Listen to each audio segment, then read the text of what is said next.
In another episode where we tend to bring you what's making headlines, my name is Patricia Lukoma. It is still the 5th of December 2025, but first though, let's look at the top stories.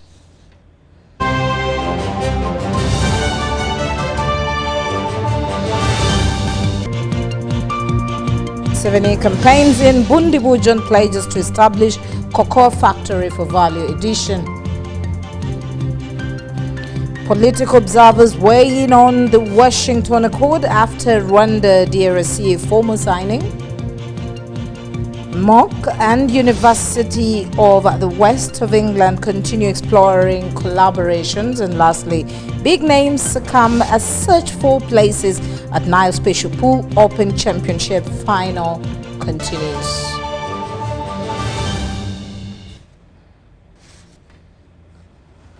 And into the news, the National Resistance Movement NRM presidential candidate Yoweri Kaguta Museveni has pledged to establish a cocoa factory for the people of Bundibujo for value addition. He says the factory will not only make the farmers earn more from their cocoa, but also create jobs for their residents. The National Resistance Movement presidential candidate Yoweri Kaguta Museveni continued his campaigns in Rwenzori sub-region on Friday, holding rallies in Bundibujo and Ndoroko districts. In Bundibujo, Mr. Museveni addressed a rally at Bumadu Primary School playground, where he was received by a large gathering of NRM supporters.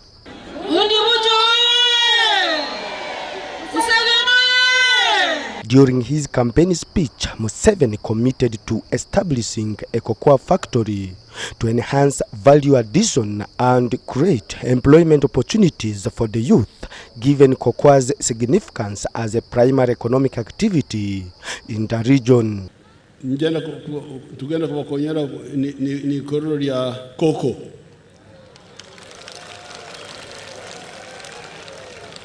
Tutungire abari serious tujakora nabo tukora chocolate hano mu Bundibujo. Furthermore, he expressed his intentions to repair the Fort Portal Bundibujo Road, which is currently in depleting state. Emsinye byentaya mwine byona ebikuru okuyaho okugaruka mu koro rugudo rwa Bundibujo ka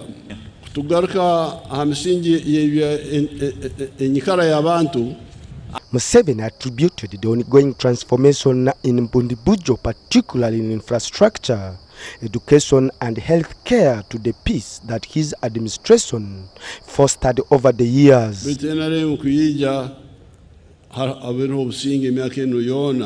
Baitubu NRM yasimu bwebembeli businge bwaboho nebiro bitukamaliye mu government mubone busingo obuliyo bitahanseri manye biroho kamango kunkayo okurumbana muhure biriyo baitu ibimbane banakyatu muguye butabanguko oboko karagayo kamango manyaha mukaraga mutegere yebiriyo ateliyo ndi tafari yo kubanza NRM retera hanju ya Uganda.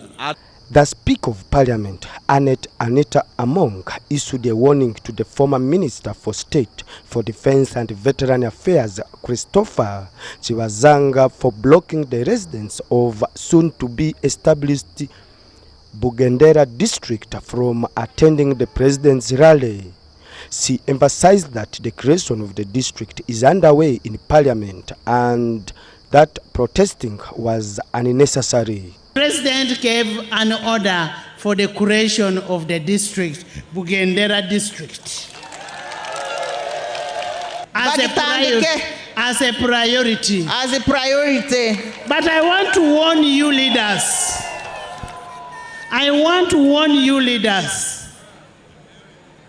I am saying I want to warn you leaders. You cannot start refusing people to come for a rally of the president because of a district. This situation arose after the former minister organized a separate rally at Blondo Primary Playground, where residents engaged in festivities throughout the night. On Saturday, the NRM presidential candidate is scheduled to continue his campaign rallies in Chitagwenda, Kabarole district and Fort Portal city. Philip Aguta for UBC News in Bundibujo.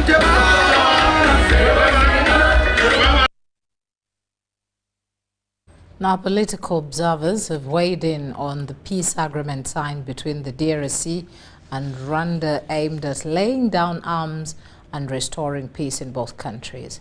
The deal was concluded Friday in the United States, hosted by the U.S. President Donald Trump during a ceremony attended by officials from several nations.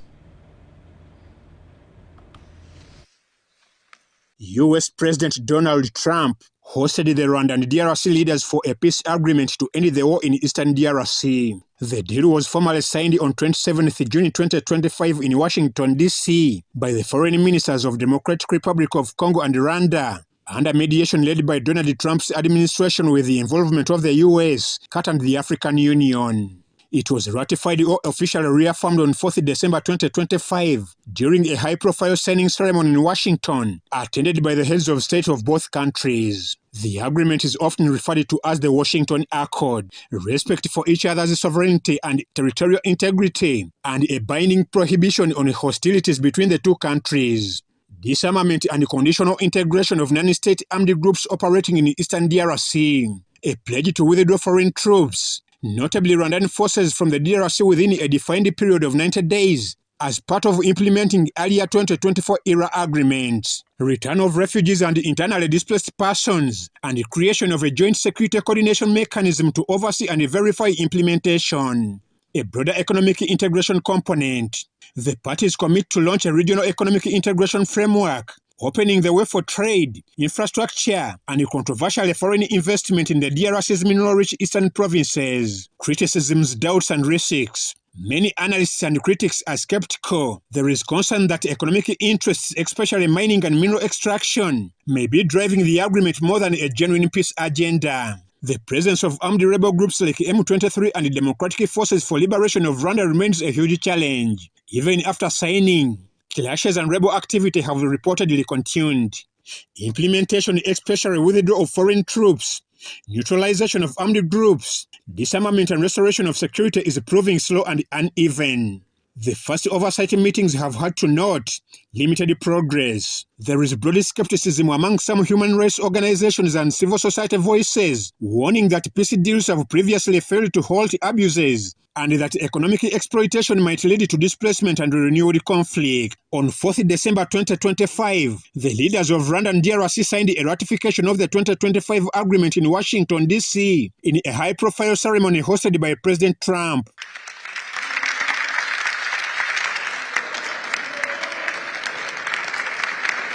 The compact we're signing today, which will be known as the Washington Accords, everybody sort of liked that name, formalizes the terms agreed to in June, including a permanent ceasefire, the disarmament of non-state forces, provisions for refugees to return to their homes, and justice and accountability for those who have committed illegal atrocities. President Trump introduced a new and effective dynamism that created the space for breakthroughs. His approach is even-handed, never taking sides. He orients us toward the future, not the past, emphasizing that the dividend of peace is prosperity and investment, including from the United States. A demanding path, yes indeed, quite difficult, but this is a path where peace will not just be a wish, an aspiration, but a turning point. The Democratic Republic of Congo will fully play its part with dignity, with consciousness and consistency, and with the support of our partners. We will remain watchful, vigilant, but not pessimistic. We'll be clear-eyed, but resolutely optimistic. The ratification reaffirmed commitments to the pact's provisions, including economic cooperation and shared plans around critical minerals, even as fighting by M23 continues in parts of eastern DRC. Despite the optimism surrounding the signing, observers note that on the ground the realities remain fragile. So it has three elements. The first element is that USA wants peace, not for the peace of the inhabitants of the region, no, but to be able to get minerals. So it wants a peaceful environment for minerals.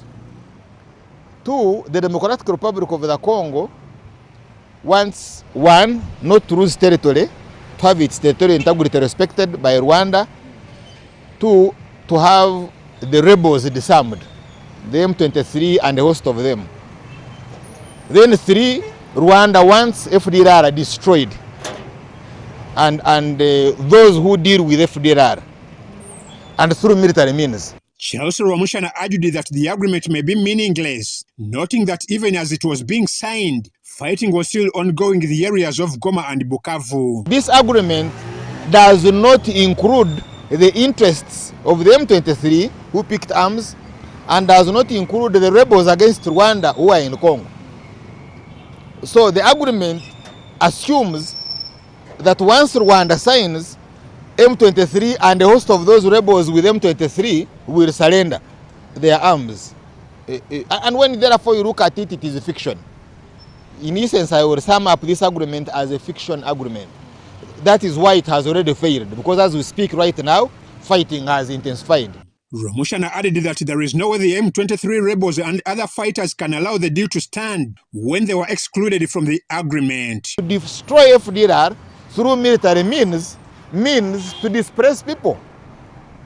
And therefore you cannot achieve peace through that method. It's not holistic. It's not comprehensive. It should have also included dialogue between the Rwanda and Rwandese rebels, the Democratic Republic of the Congo, and the Congolese rebels. However, if this agreement becomes a reality, it will certainly create an impact. The accord aims to end decades of recurring conflict in eastern DRC, a conflict that has caused hundreds of thousands of deaths, mass displacement, and periodic humanitarian crises. The economic integration component and mineral resource opening is also marketed. Appreciation.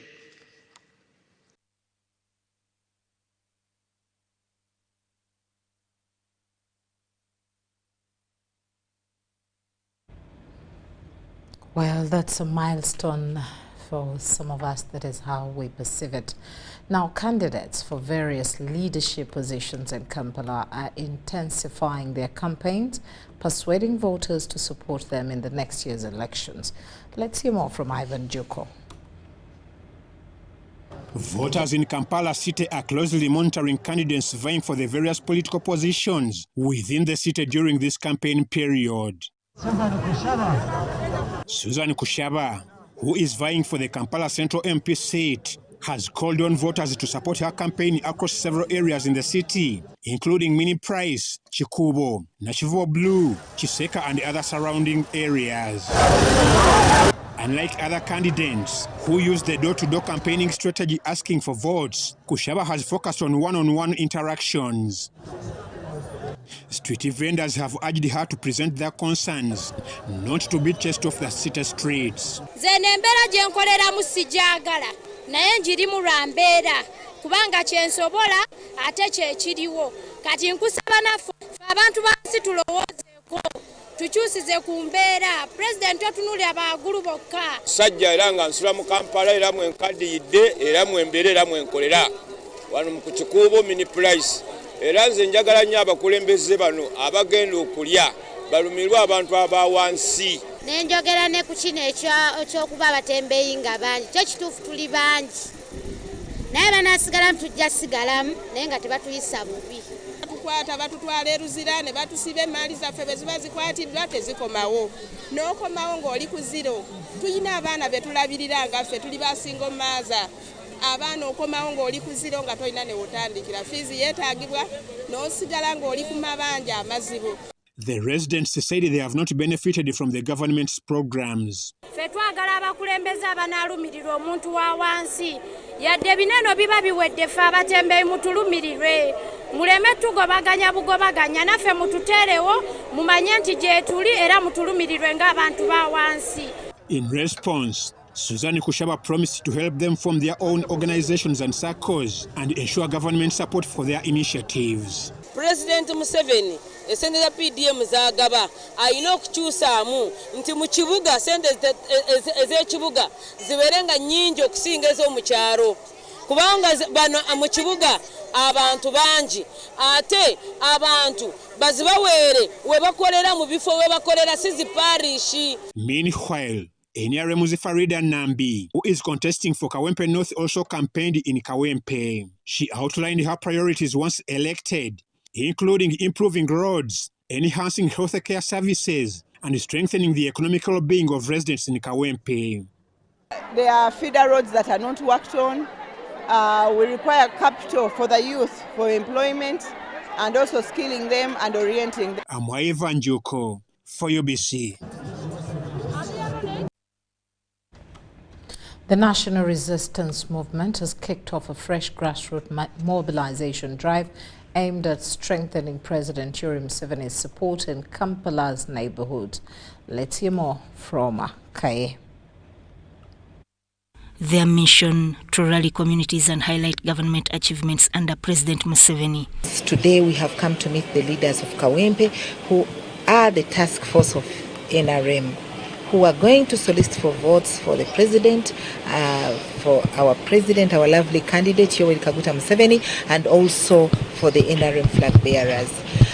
Now, as a party, we want to appreciate the fact that this time round we came up with a strategy of a parish mobilization model, or mobilizing people right from the village, because we realize that the vote is at the village. And this is the reason we are meeting our leaders, because the party structures are the ones that are going to manage and to run this campaign for NRM, for President Yoweri Museveni, and for the entire NRM party. Dr. Seninde urged the teams to focus on issues that matter most to ordinary Ugandans: development, security, and improved livelihoods, saying these are the reasons many communities continue to benefit from NRM-led programs. So, at the district level, we have the structures of the party that are leading at the district level, and then at the village, we have the village structure, which is going to be in charge of looking for votes for the president, doing the grassroots, doing the door-to-door campaign, and ensure that the president wins this election in their villages and at the level of the entire district. So, as we speak, we have come to meet these people and to guide them on how this has to be done. Of course, we bring out the element of independence. We have a problem of independence throughout the country. People who think they were not satisfied with what came out of the primaries. But we have urged our leaders, because every time we support independence as leaders, we divide the votes, we divide the people, and at the end of the day, we give room to the opposition. She encouraged the mobilizers to speak confidently about the progress made, noting that it is key to uniting residents behind the president. Message we are taking to the parish, that message includes the president's message to the population of Uganda. It includes the gains so far made by the government, which we need to protect. It also includes the manifesto promises that have been made for this coming term of office, and it also elaborates. We are supposed to get the 63 who leaders at the local level, and they are encouraged to use the multiplier effect. Local leaders raised concerns about past setbacks that led to NRM losing ground in Kawempe and appealed for these gaps to be addressed before the campaign gains full momentum. Sudat Kaye, UBC News. Uganda Human Rights Commission, together with other human rights organizations, have called on stakeholders to embrace peace as the country prepares for the 2026 general elections. During a joint press briefing to commemorate the International Human Rights Day, human rights organizations and also called for reasonable force when handling members of the public during the campaign period. As Uganda prepares to commemorate the International Human Rights Day, the Uganda Human Rights Commission, together with other human rights organizations, have expressed concern over recent incidents of electoral violence, urging security agencies to use reasonable force when handling members of the public during the campaign period. So it's the responsibility of everyone to be tolerant, to listen to each other, and where there are any issues, to be resolved peacefully by way of dialogue, as emphasized by Human Rights Center, Uganda. But should there be a situation where the police must resort to use of force, it must be a last resort. And that force must be commensurate with the threat posed. So on that note, that we shall continuously seek for civilian oversight reforms, for security sector reforms, so that we can see a happy Uganda, so that the public can actually regain its trust that has been lost amidst all this chaos that is ongoing. Thank you. They also appeal to the government to allocate appropriate and adequate resources for voter and civic education ahead of the polls. The state should appropriate adequate resources towards voter education and civic education. Media was urged to maintain balance, fairness and accuracy in their reporting throughout the electoral campaign season. For me, my call is to you, the journalists. I know that you are the forefront. You're actually the integral human rights defenders. But also it's important that you also look at your safety. Of course, during even the election time and post-election period, we would like you to remain professional and ensure that at the end of the day, what you bring out in the media does not lead to disturbances, because this is a very sensitive period.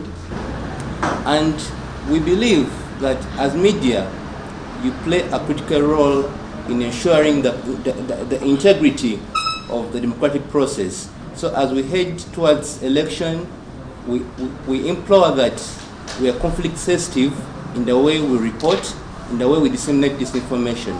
Sada Mobale, UBC News, Kampala.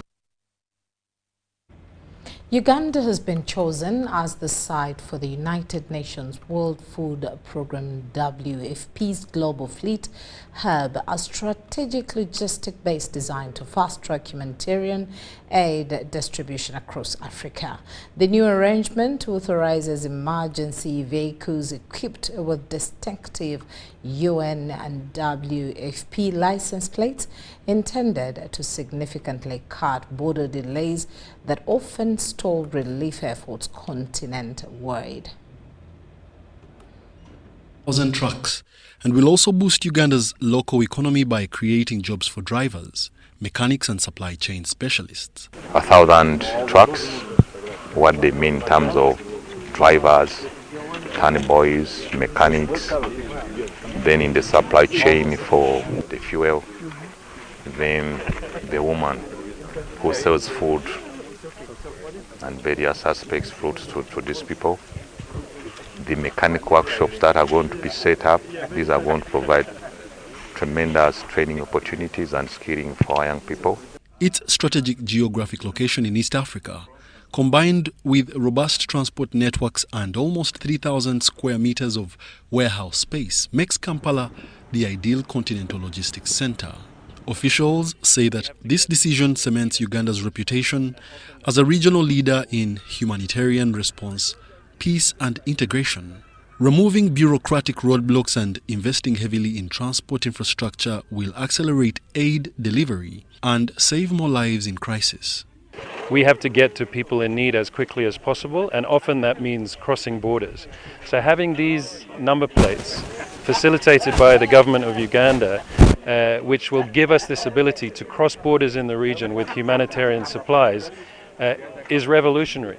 We are going to be able to break through a lot of red tape and gain those extra minutes and hours that are absolutely critical to make sure that we can save lives when they're at risk. A standout feature is the introduction of unique humanitarian license plates, recognized regionally, which replace the lengthy process of repeated vehicle registration across borders. This innovation is expected to reduce delays from weeks to minutes, drastically improving emergency response times. This is an excellent way to integrate countries, that you can move a vehicle from here and it goes all the way. As you heard, this is East and Southern Africa, and goes up all the way up to South Africa without border issues. The World Food Programme has already delivered 173,745 metric tons of food assistance in Uganda in 2024, supporting over 2 million beneficiaries and neighboring countries including South Sudan and Ethiopia. The new hub is expected to expand this capacity while supporting local farmers, as 80% of the food delivered is sourced domestically. Wadulo Arnold Mark for UBC News. Makerere University is deepening international partnerships following a visit by Vice-Chancellor Professor Barnabas Nawangwe to the University of the West of England and Bristol.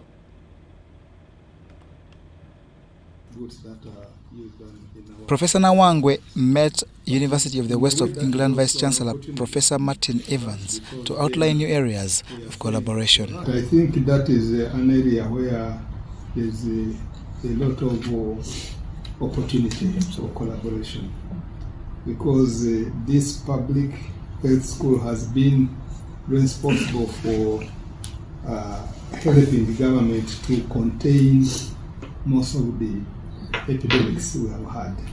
The institutions plan to expand joint research, staff and student exchanges, and curriculum development in artificial intelligence, robotics, aerospace engineering and mechatronics. In our collaborations, in our conversations, looking at how we can build in, even in our research partnerships, where do we have the voices of both our researchers and researchers from your side speaking together around the impact of what AI would look like. Because a lot of what you said is really true, but it's really important. But these are conversations that we're currently having in fact, I was in the US just over a week ago, and one of the main themes that we're talking about was the impact of AI. Which is water is life. We do not have that mantra. We are very wasteful in our water quite often, and the resources that we put in place to manage it is quite extensive, but also quite inefficient. And we're undergoing a massive transformation at the moment because, of course, climate change is affecting everybody and everything is connected. So we often have too much water. I mean, you've probably noticed that. A delegation from Makerere School of Engineering and Computer Science will travel to Bristol to jointly design programs in robotics and aerospace through strengthening training in fast-growing technological fields. The two universities are also exploring co-supervision of PhD candidates, supporting efforts to increase the number of researchers in Africa. Professor Nawangwe says the partnership will boost Uganda's skills development and open doors for advanced research opportunities. A memorandum of understanding has been signed between the State House Unit on Taxes and Traders Association to address persistent issues affecting businesses. The memorandum highlights issues and recommendations with which the government can undertake to collaborate with traders. Have previously protested over taxes and rental issues, leading to closure of businesses, which caused revenue losses. President Museveni directed the Presidential Advisor on Tax Issues, Helen Kichoncho, to meet traders over their grievances. Kichoncho and her team held a 2-week workshop where they reached agreements on government trade collaboration. Today, I witnessed another milestone as a government, because we signed a memorandum of understanding with the traders. For many years, we have had several strikes, traders striking against inefficiencies, against the tax policies. In the report, the government acknowledges issues like commodity valuation, rental disputes, and miscommunication, which need redress. We called all the traders, the leaders, to come together, that instead of striking, let's work together. Let's use the dialogue, because as government, we prefer dialoguing, we prefer information sharing. Kichoncho says government is committed to meeting traders and landlords to address their concerns. And I believe that I'm sure their challenges are going to be presented to His Excellency and they will be resolved. There is no cause for alarm.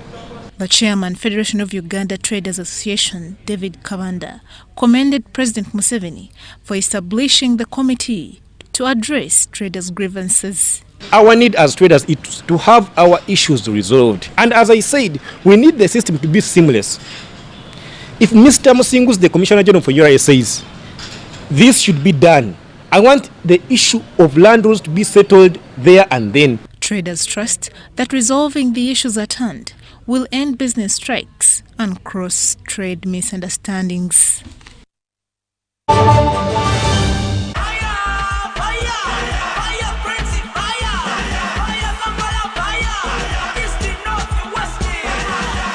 Your way to Morocco with Uganda Cranes and MTN. Simply buy a Gaga bundle by dialing *100 *0# and stand a chance to win a fully paid trip to Morocco. Gaga your way to Morocco with Uganda Cranes and MTN. Together, our fire is unstoppable. Fire! MTN. Terms and conditions apply. MTN Uganda is regulated by Uganda Communications Commission. This is our home, our land, our Uganda. From the rolling hills to the busy streets, from the farmers in the fields to the students in classrooms, we are one people. Elections are a time to choose our leaders, not to fight our brothers and sisters. When violence enters the ballot box, the future of our country is wounded. But when peace leads the way, our nation grows stronger. On election day, choose unity over diversion, respect over hatred, and dialogue over distraction. Love your country, protect your fellow citizens, stand for peace, and say no to electoral violence. This message is brought to you by the Global Election Observation Mission, GEOM, in partnership with the Uganda Electoral Commission. Informed citizens, strong nation. Kabogos, where are you coming from? From NSSF. NSSF? You traveled all the way from Namagudi to get NSSF services. Lekanawe. You walk on the era. NSSF is now everywhere. Come on, I show you. You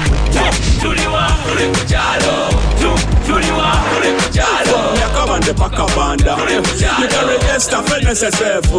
I'll contribute to your Simate life. Now deep down in the Barada. Make NSSF payments. No hala okubekarangala. NSSF sure is not far.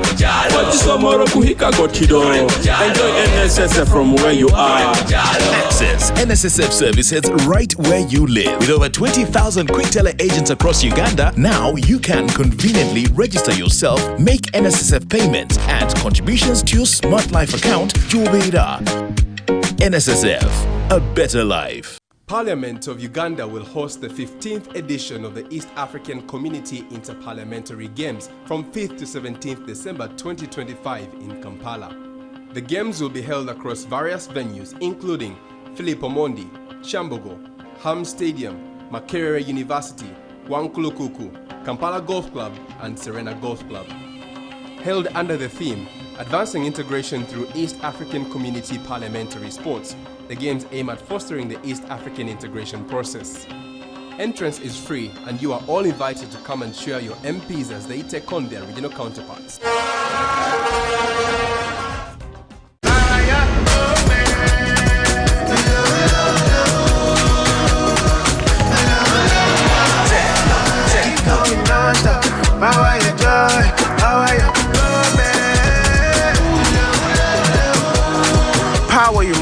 Techno, the global partner of AFCON 2025.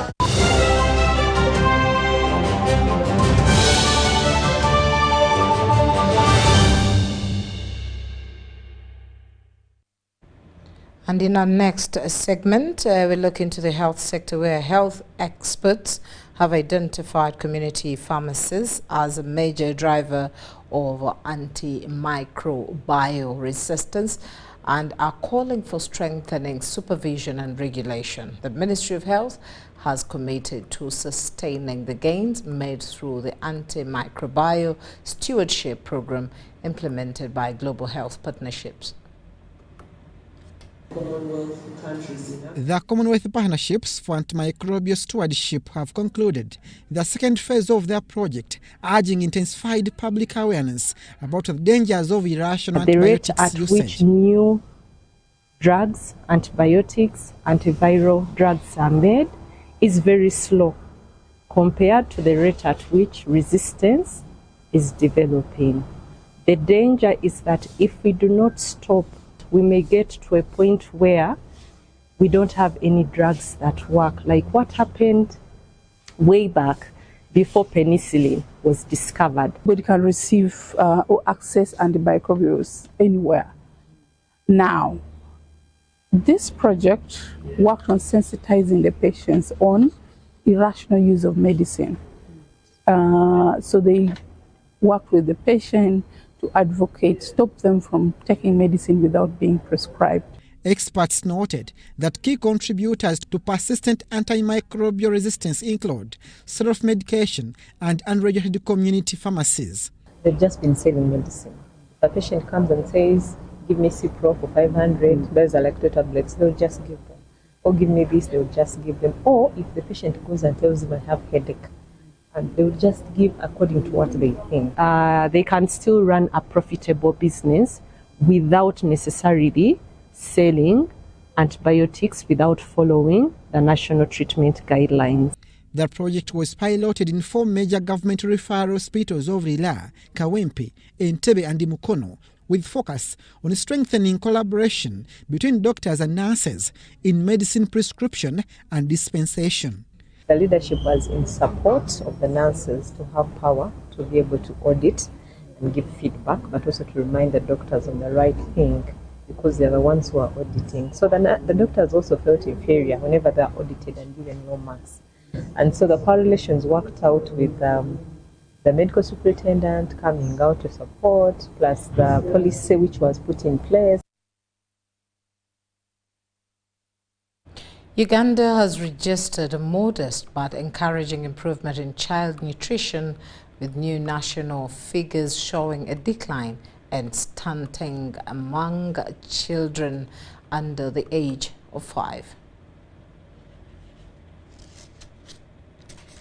Uganda Demographic and Health Survey, the number of children under 5 affected by stunted growth has dropped from 31% to 29%. Food and nutrition experts say while it is a small shift, it signals progress in child nutrition and access to food, though much more remains to be done. To improve, we had the extension experts here who work directly with farmers to make sure that they are growing adequate food, but also especially the foods that are most demanded for adequate nutrition. Karamoja remains the most affected part of the country, with communities still struggling with food insecurity and drought, factors that continue to place young children at risk. Some parts of the country are more affected, and for some of the regions like Karamoja, some of the drivers are the limited production of food crops, which is also driven by the relatively drier conditions. The report comes as Farm Radio International unveils a new initiative aimed at improving household food production. The program, known as Just Communication, will work with local radio stations across the country to increase pharmacies' access to timely and practical agricultural information. We want to ensure that everybody gets information in the right way, well packaged, and which is accurate. And this justice must be also embracing all.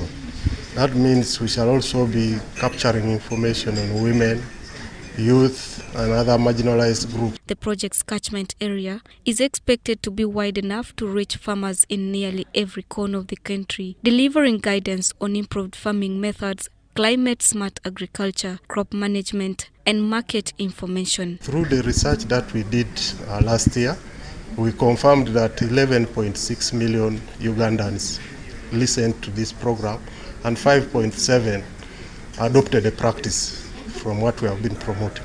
Government has welcomed the initiative, saying it will complement efforts to close the gap in agricultural extension services, which remain insufficient in many rural districts.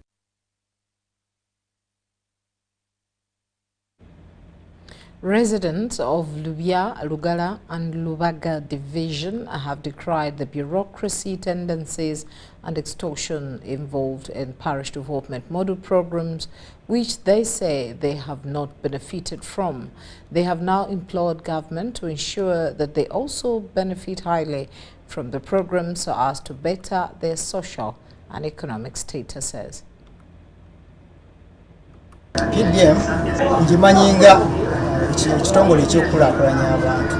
In a bid to ensure the implementation and success of the parish development model programs in parts across the country, the Parish Development Model Secretariat is making efforts to sensitize Ugandans in regard to the same.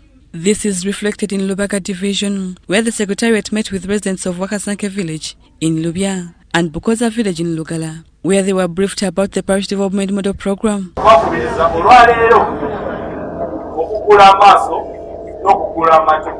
Residents, however, decried the fact that they have not yet benefited from the program since its implementation.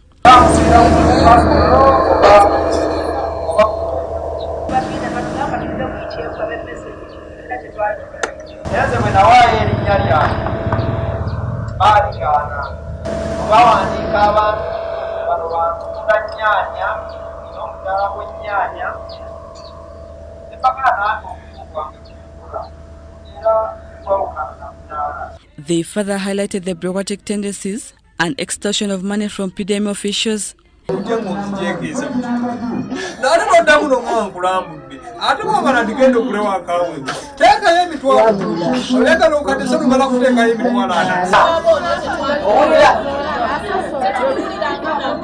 Speaking to the residents, the Public Relations Officer PDM Secretariat, Sylvester Nyombi, assured them of how the program was brought to benefit Ugandans and their issues will be addressed. These challenges are also being addressed at a very strategic level, and they will be combed out all in due time.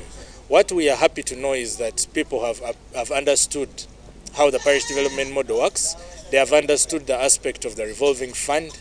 Nyombi implored them to vote leaders of substance, informing them of how President Museveni elevated the PDM funds from 100 million shillings to 300 million shillings per parish. They have also understood the ideas that the parish development model is beyond the money and that it also goes beyond production and supports people in value addition, in marketing and in consumption. And vote for leaders who are development-centered, people who believe in development of the households, of the parishes and the growth of our country. Rebecca Nantongo, Kenneth Tanaba for UBC News. Isbat University has refuted social media reports of purported evictions from its premises. Tony Tomokunde, the Isbat University lawyer, debunks claims posted on X account that the university faces evictions, including the cancellation of its land title.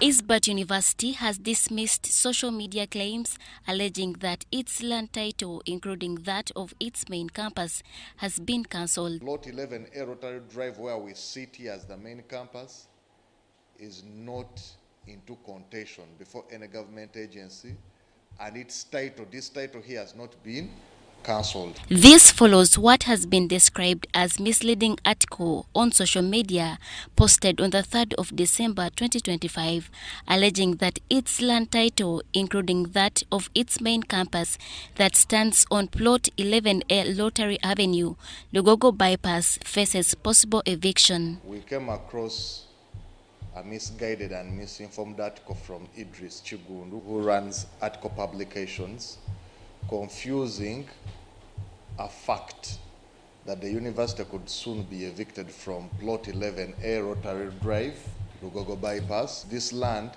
is not in contention before any court.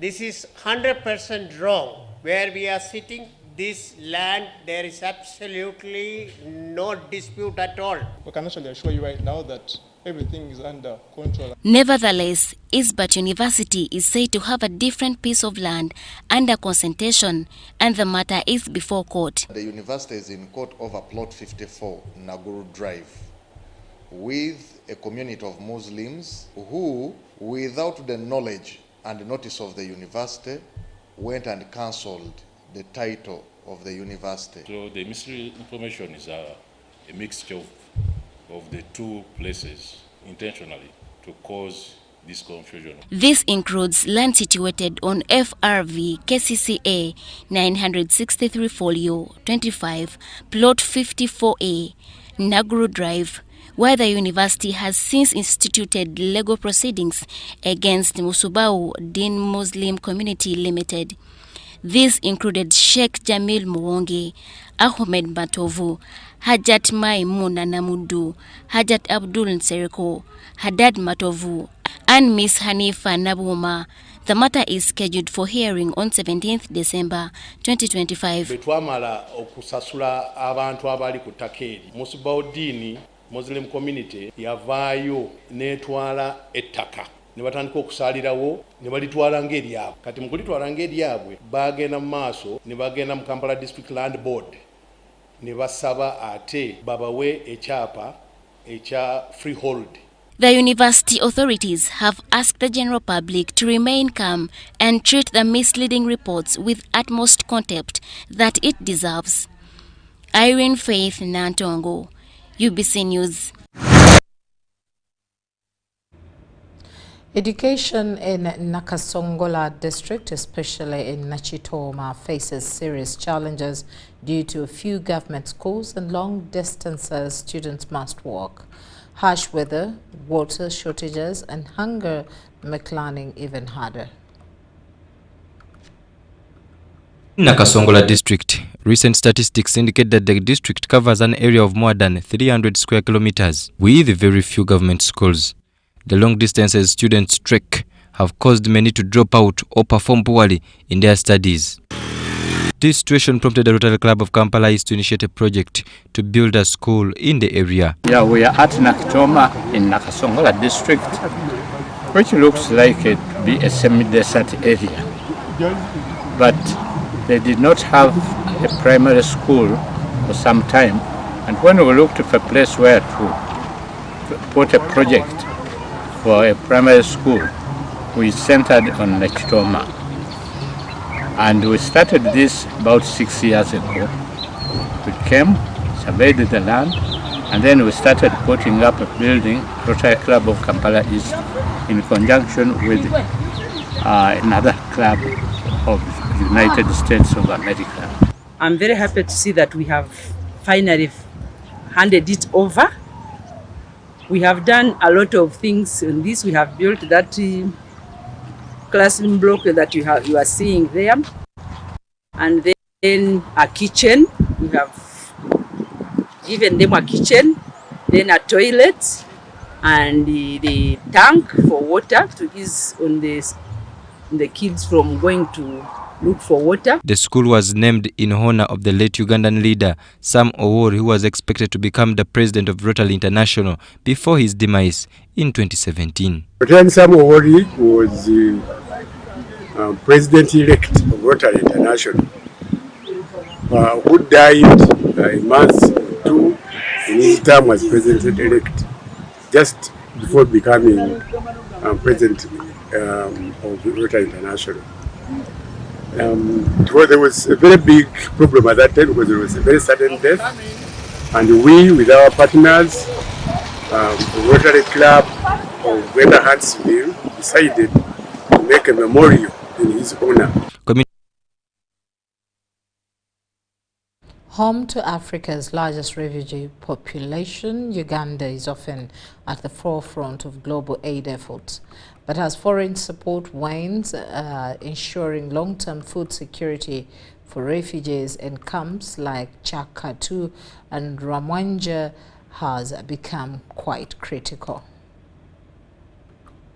The communities have been struggling with food scarcity following global aid cuts. To combat this, the Danish government, through their development agency, the Danish International Development Agency, DANIDA, and partners like ADRA Uganda, launched the REAL project, shifting from direct food aid to promoting long-term self-sufficiency through farmer training and climate-smart agriculture. Research analyzing the project's impact was unveiled at Makerere University. A farmer market school is basically the approaches promoted by ADRA in building farmers' capacity to be able to produce and also sell their products. So the practices we are looking at here are contract farming, value addition, market research. Farmers should be able to plan out their businesses. The 2-year study showed integrated savings groups and agriculture training led to an 80% surge in refugee savings and a 30% growth in loans, demonstrating effective financial inclusion. George William Chibelu, Programs Manager for ADRA Uganda, is confident the issue of inadequate food and poverty in the camps is nearing an end. Yeah, because now you look at what we are so far advocating for. These people, they have on-farm and off-farm activities. For example, if agriculture is not doing well, can they look at what is in the market? Can they do cereal banking? Can they grow when it is a dry season by irrigation? Then are they able to add value on their maize and they sell it as flour?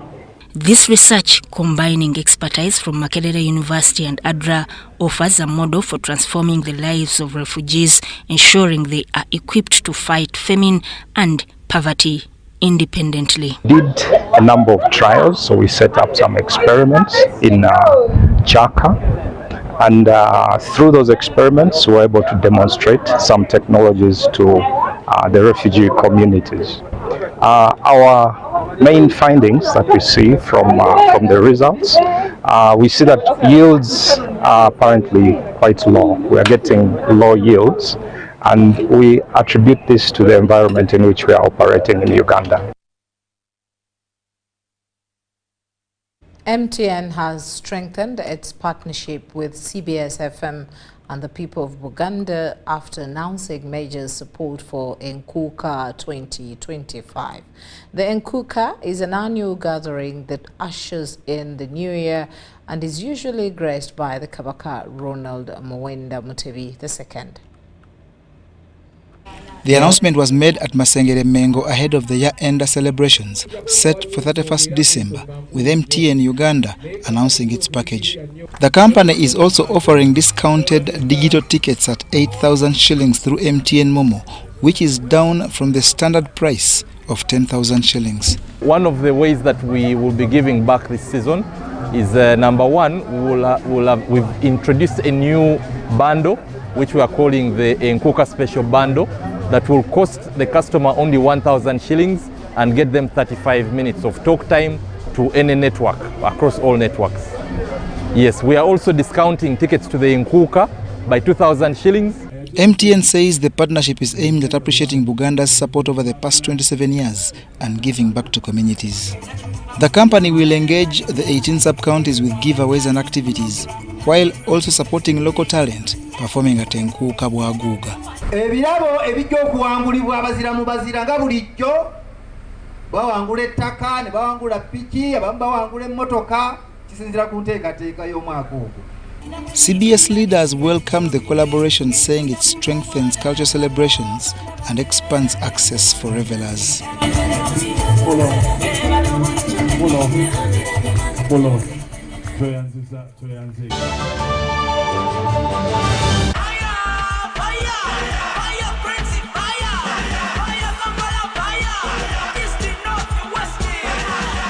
your way to Morocco with Uganda Cranes and MTN. Simply buy a Gaga bundle by dialing *100*0# and stand a chance to win a fully paid trip to Morocco. Gaga your way to Morocco with Uganda Cranes and MTN. Together, our fire is unstoppable. Fire! MTN. Terms and conditions apply. MTN Uganda is regulated by Uganda Communications Commission.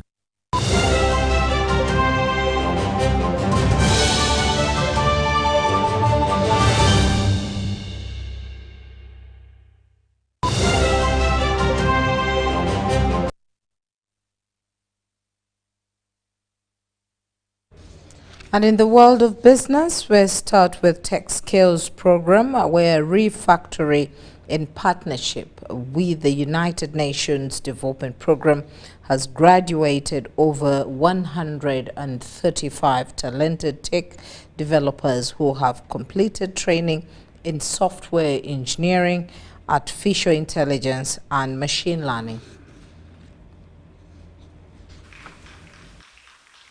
Refactory has conferred certificates to more than 135 graduates across various technology disciplines, a milestone aimed at bridging the Uganda's digital skills gap and empowering young innovators to contribute to national growth and development. The graduates received certificates in programs ranging from data science to blockchain development, among others. 134 satisfy the requirements to be awarded our certificate. So 16 were not able to complete and therefore will not be awarded certificates today. What we're here is really to celebrate the milestones of those that have completed the program. The 134 will be presented with their certificates. UNDP's Deputy Resident Representative in Uganda, Ian King, encouraged the graduates to remain connected, creative and committed to driving Uganda's digital future forward. For graduates, we now possess skills in high demand, from software engineering, UI, UX, design to cybersecurity, cloud technologies, and digital analytics, and many much more. More importantly, we possess qualities the digital future demands: resilience, creativity, teamwork, leadership. These are capabilities to build a Uganda, an Africa, and a world that works for everyone. Graduates applauded Refactory and UNDP for offering such impactful programs, noting that skills acquired will significantly strengthen Uganda's growing tech ecosystem. The reason that sparked me to actually join this program was to try to shrink or minimize the traditional ladder of legal professionals that join the legal practice, because we do a lot of the drafting, we do a lot of the researching, but I realized as we are going forward in the years, AI is coming in, and there's this fear of maybe losing jobs, but actually artificial intelligence is going to help us in this legal sector. Forward to implement those skills and in real hands on my job career, in next job career. The Tech Skills initiatives are designed to narrow the digital skills gap while empowering emerging innovators to build solutions that span national development and enhance linkages across the globe.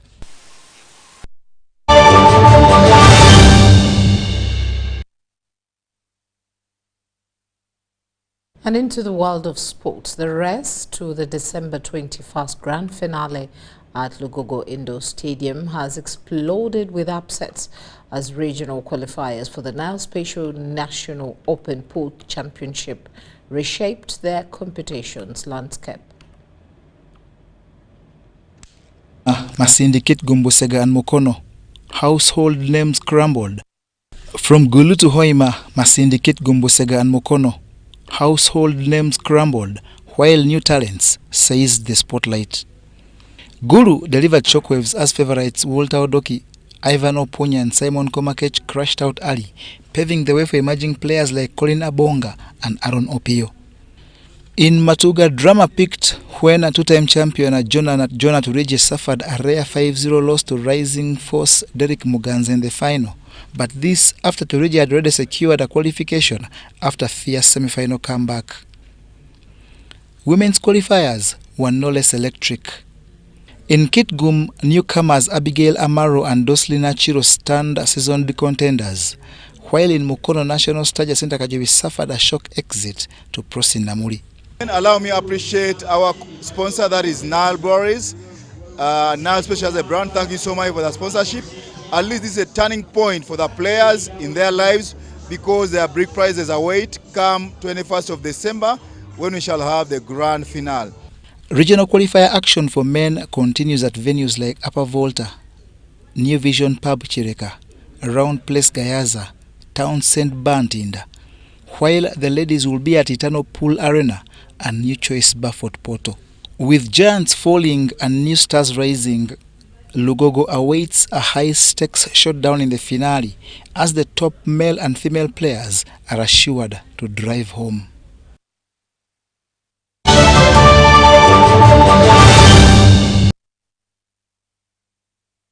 Thank you for choosing us. My name is Patricia Lukoma Mpango.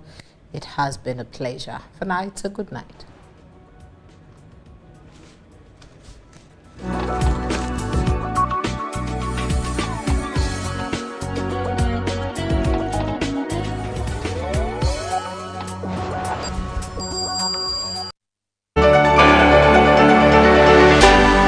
UBC, inspiring Uganda.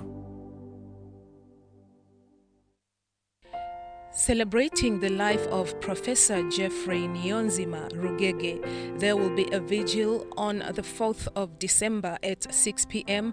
at Ineza Garden, Chinyinya. There will be another celebration of his life on December the 5th at 6 p.m. at the same place in Ineza Garden, Chinyinya. Church service will take place on December the 6th at 10 a.m. at Iya Remera Church, Giporoso Parish. Burial will take place on the 8th of December at 2 p.m. at Omujenyi, Ntungamo, Uganda. For more information, contact Elijah Iragaba in Rwanda on +250 783 000 309. You can also contact Dr. Kenneth Kagame in Uganda on +256 702 415184. You can also contact Crystal Rugege in the US on +185 775 62620.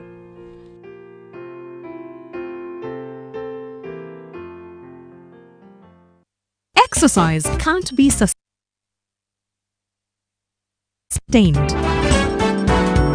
Eating can't be stopped. It's even harder to lose weight. Come and give it a try. Genshikang L-carnitine chromium capsules, plant extract, scientific ratio, take 3 capsules each time. The active ingredient accelerates fat burning,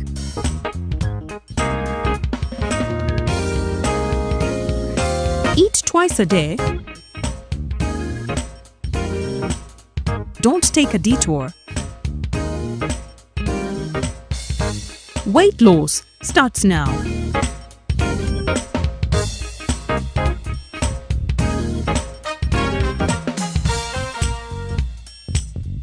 Genshikang L-carnitine with chromium capsules helps you stay in shape. Please follow medical advice when taking this product. For more information, visit our website www.hgo.com or call 0800 335555.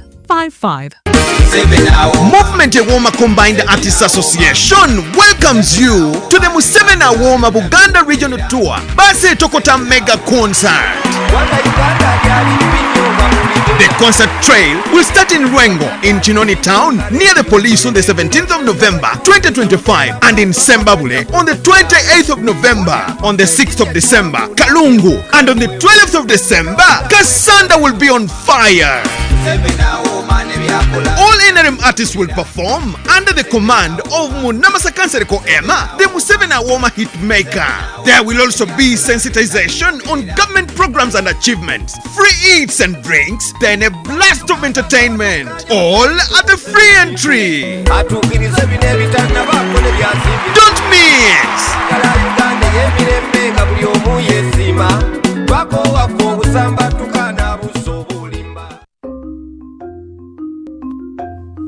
Agriculture is Uganda's economic backbone, employing about 70% of the working population and contributing 20% of the GDP.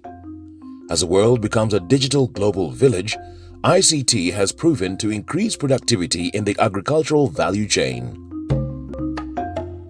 UKUSAF, through its Strategic Plan 3, recognizes the importance of access and usage of ICT-based tools, information and knowledge for farmers by providing them the needed skills to live, learn, work and participate in a digital society. We came up with a project which we took to UKSAF, and we're happy that UKSAF supported it. That project is called ICT for Farmers. What did we get from ICT for Farmers? We managed to skill up to 100,000 farmers.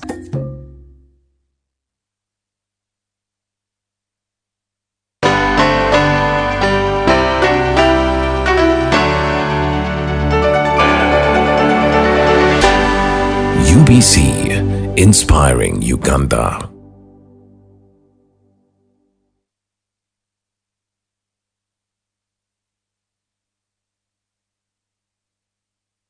Cool to be conscious.